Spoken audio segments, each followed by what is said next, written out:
ओम गण गणपते नमः। हरे कृष्णा। आप सभी के दिन शुभ हो। आज आषाढ़ मास 2026 में कृष्ण पिंगल संकष्टी चतुर्थी व्रत 3 जून 2026 को शुक्रवार को मनाई जा रही है। इस दिन भगवान गणेश जी की पूजा के साथ साथ व्रत का कथा का पाठ करना भी अत्यधिक शुभ मानी जाती है। धार्मिक मान्यता के अनुसार इस कथा का पाठ करने से पूजा का पुण्य फल कई गुना बढ़ जाती है और भगवान गणेश की कृपा प्राप्त होती है।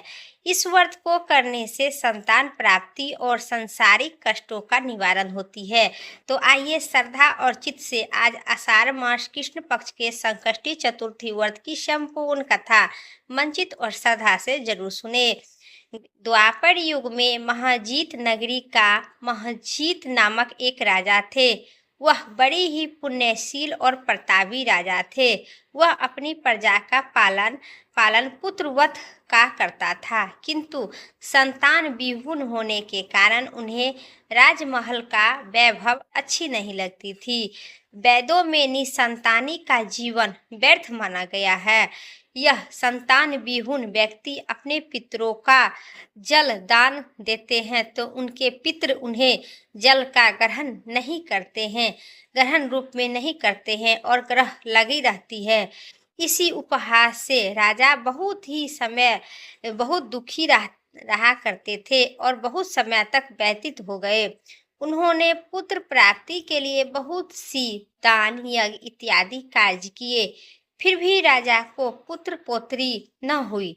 जवानी ढल गई और बुढ़ापा आ गया, किंतु वंश में वृद्धि न हुई। हे तदानंद, राजा ने विद्वान ब्राह्मणों और प्रजाजनों के इस संदर्भ के परामर्श किए। राजा ने कहे कि ब्राह्मण के साथ प्रजाजनों के हम तो भी संतानहीन हो गए हैं। अब मेरी क्या गति होगी। मैं जीवन में तो विकसित भी पाप कर्म नहीं किया, लेकिन मैंने कभी भी अत्याचार दुराचार धन संग्रह भी नहीं किया। मैं तो सदैव प्रजा को अपनी पुत्र की भांति पालन किया करते थे, फिर भी भगवान हमें पुत्र क्यों नहीं दिए। इसी चिंता में बहुत ही शोक में और आतुर राजा पुत्रवत पालन किए तथा धर्मचारण द्वारा ही पृथ्वी पर शरण लिए। मैं चोर डाकू का दंडनीय हूँ।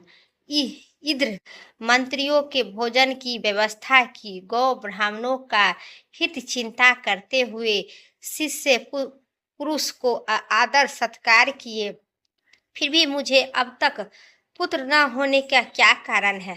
विद्वान ब्राह्मण ने कहे कि हे महाराज, हम लोग वैसे तो प्रयत्न जिसे आपके वंश की वृद्धि हो उसी प्रकार के हम कहकर आप लोगों का युक्त सोचने कहे हैं।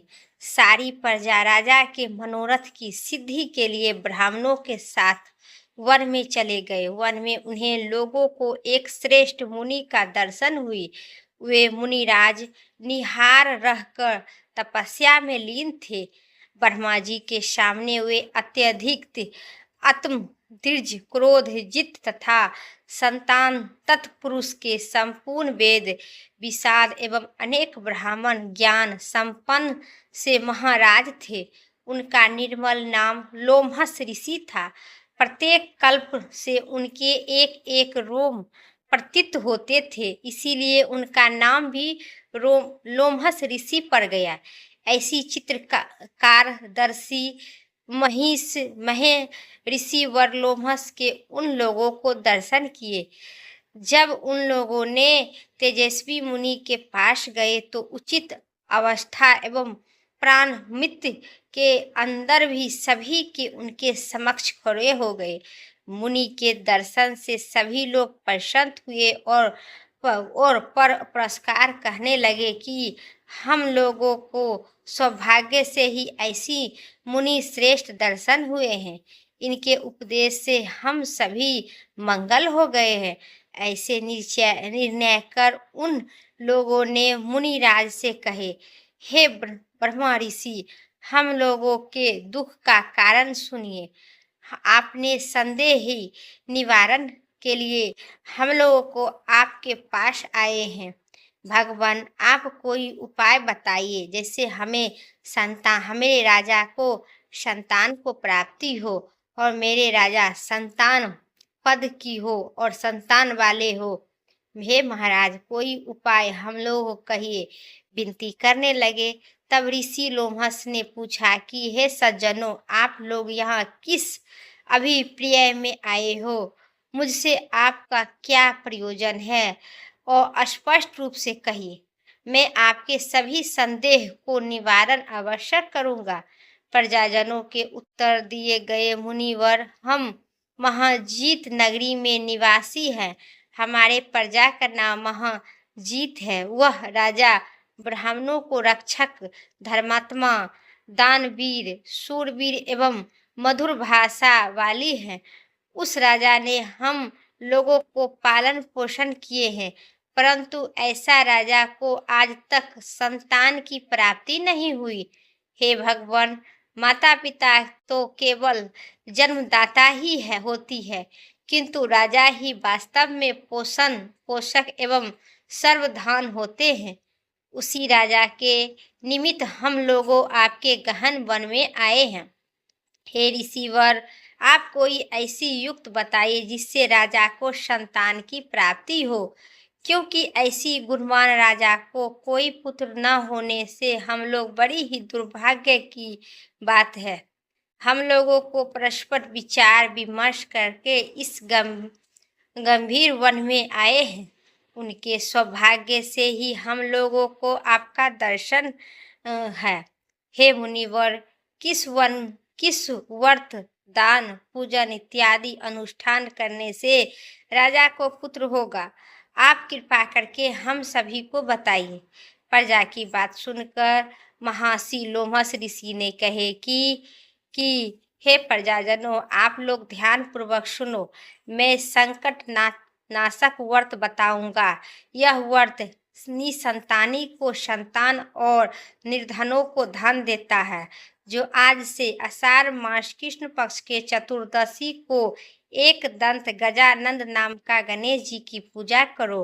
राजा का व्रत करके श्रद्धा युक्त ब्राह्मणों को भोजन करवाओ और वस्त्रहीन को वस्त्र दो। गणेश जी की कृपा से आवश्यक पुत्र की प्राप्ति होगा। महर्षि लोमहर्ष ऋषि ने इसी प्रकार कहकर वह वहां से उठ गए। नतमस्तक होकर दंडवत प्रणाम कर सभी लोग अपने नगर लौट आए। वन में घटित सभी घटनाओं को प्रजाजनों ने राजा से बताए। प्रजाजनों की बात सुनकर राजा बहुत प्रसन्न हुए और उन्होंने श्रद्धा पूर्वक विधिवत गणेश चतुर्थी का व्रत करके ब्राह्मणों को भोजन दिए, वस्त्रहीन को वस्त्र दिए, दान दिए।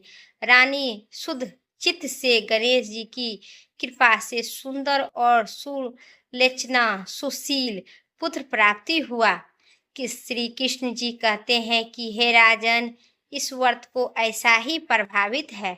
जो व्यक्ति इस व्रत को श्रद्धा पूर्वक करेगा वह समस्त सांसारिक दुखों से छूटकर सुख शांति और समृद्धि होगी, पुत्र दीर्घायु होगी और उनके वंश में सभी उज्जवल सभी दिश से कामना की प्राप्ति होगी। प्रेम से कहिए श्री गणेश भगवान की जय हो। संकष्टी चतुर्थी की जय हो। ये थी आषाढ़ मास संकष्टी चतुर्थी व्रत की संपूर्ण कथा। आप उम्मीद करते हैं आपको इस कथा पसंद आई। तो आप सब लाइक करना और कमेंट करना भूल जाते हैं, तो लाइक कमेंट जरूर करें। फिर इसी प्रकार के अगली वीडियो लेके आते हैं। तब तक के लिए श्री गणेश भगवान की जय हो।